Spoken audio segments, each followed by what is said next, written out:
How did the main factions within first century Judaism originate? The three main factions of first century Judaism originated as a result of the Babylonian captivity. Some may say that Judaism had no branches, but I will attempt to prove them wrong. So the Pharisees, Sadducees, and Essenes all emerged as a result of the Babylonian captivity. First, context. In 598 BC, the Babylonians, quote, marched to the haughty land and encamped against the city of Judah, and on the 9th day seized the city and captured the king, end quote, from the Babylonian Chronicle. Now, only certain Jews were taken captive, specifically the good-looking and smart men of the Jews. All the women were left at home with the less fortunate men.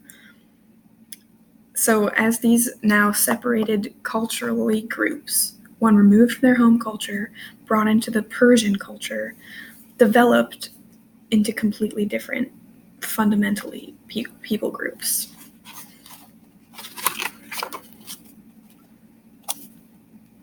This captivity of the upper class lasted 60 years.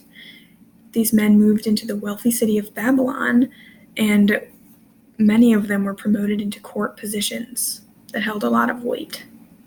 Specifically Daniel, for example. They lost some of their religious traditions as well. But those that were left at home also did, because their temple was razed when the Persians came through. So without a temple, they lost many things having to do with the way that they lived out their religion. For instance, the way they performed their purification and sanctification rituals of their bodies, which was vital to their religion. Without that, it was so easy to break the laws of the Torah, so they needed someone to read through the Torah carefully and find basically loopholes as to how to avoid breaking the laws of the Torah and find ways to purify themselves as best as they could without a temple.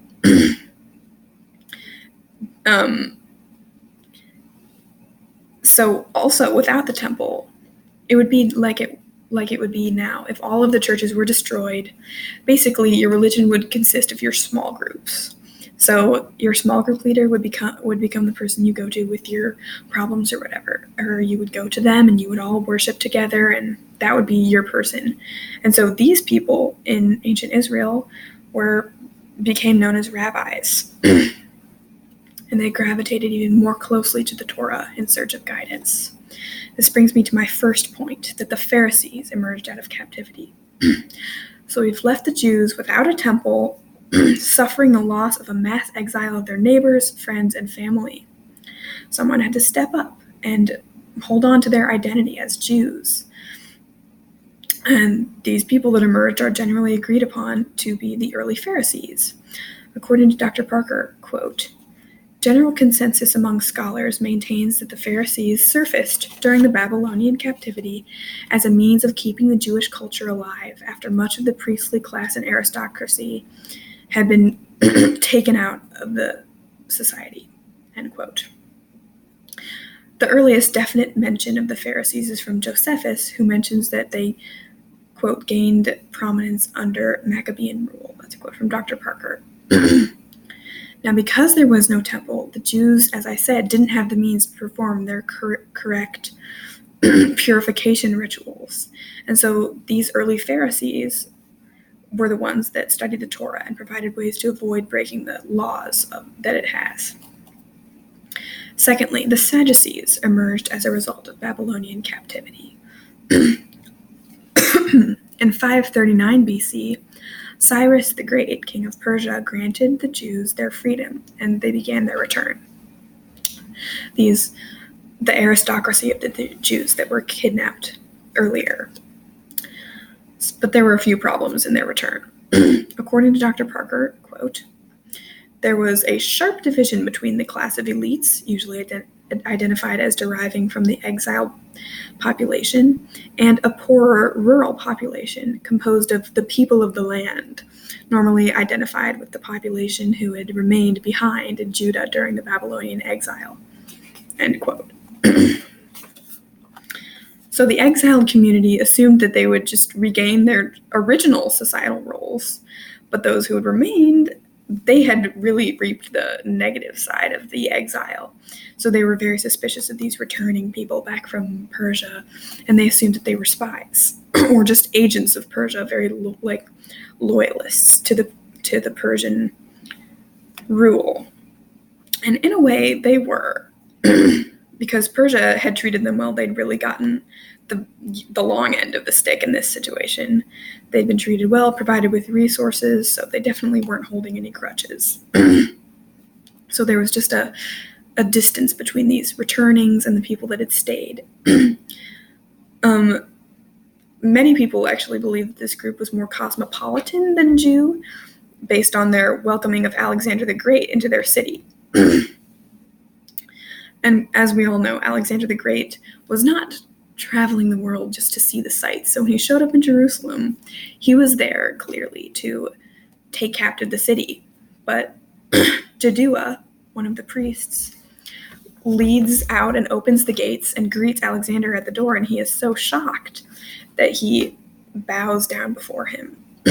So they're very cosmopolitan. They know what's going on in the world. The group known as the Sadducees, actually, this group that we're talking about, didn't emerge until a century later when there was a formal split with the Pharisees, but this is their heritage and kind of the people group that they descended from, their culture. Over time, the factions developed into the factions that we read about in the New Testament. So my third point, the Essenes emerged as a result of the Babylonian captivity. The Essenes emerged around the same time as the Pharisees. According to Dr. Parker, quote, such over-righteous ones who would not bring voluntary sacrifices nor take an oath are alluded to in Ecclesiastes 7:16 and 9:2. The avoidance of swearing was a major belief as well. Jesus was likely quoting the Essenes when he said, "Let your yes be yes and your no be no," end quote.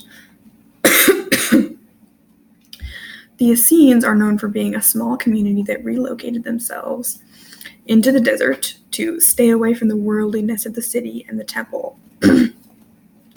They were very conservative and religious, even compared to their era of people. And they were convinced that they were the only ones interpreting their religion and sacred writings properly.